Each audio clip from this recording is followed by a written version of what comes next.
আজকের ভিডিওটা হলো আমরা কিভাবে এঙ্গেজমেন্ট বাড়াবো এবং কি কি কারণে আমাদের এঙ্গেজমেন্ট কমে যায় তা নিয়ে আজকে বিস্তারিত আলোচনা করব। আমি আছি আপনাদের সাথে ফারহানুদ্দিন রাফিক। আপনারা দেখছেন এফআর সোশ্যাল মিডিয়া সলিউশন। তাহলে চলুন আজকে আমরা প্রথমত জানি আমরা কি কি কারণে আমাদের এঙ্গেজমেন্টগুলো কমে যায়। তাহলে দেরি না করে চলুন।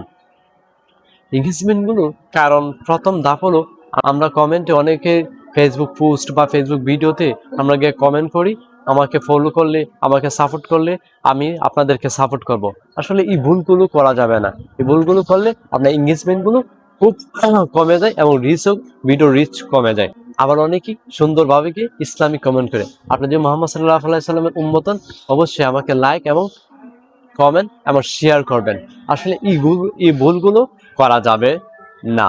এই ভুলগুলো যদি করেন আপনি, তাহলে আপনার এঙ্গেজমেন্ট এবং রিচ দুইটাই কমে যাবে। আসলে এসব থেকে আপনি বিরত থাকবেন। আরেকটা বিষয় হলো এঙ্গেজমেন্ট আপনি একই কমেন্ট অনেক মানুষকে একই কমেন্ট করেন, ভিডিওটি দেখতে অনেক সুন্দর লাগছে, ভিডিওটা অনেক ভালো লাগছে, একই কমেন্ট ধরেন অনেক মানুষের কমেন্টে গিয়ে সেম কমেন্ট করতেছেন। আসলে সেই ভুলগুলো করা যাবে না। একই কমেন্ট সবাইকে করা যাবে না, আর দিনে প্রতিনিয়ত একই কমেন্ট সবাইকে করা যাবে না। আসলে এটা থেকেও আপনার এড়িয়ে থাকবেন।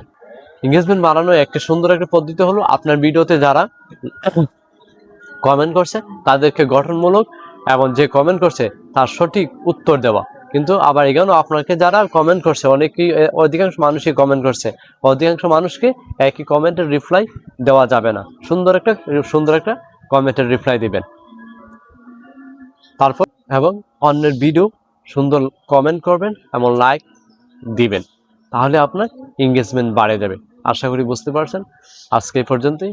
নতুন ভিডিও পেতে অবশ্যই সাবস্ক্রাইব করবেন। নতুন কিছু পেতে চাইলে অবশ্যই কমেন্টে জানিয়ে দেবেন। আল্লাহ হাফেজ।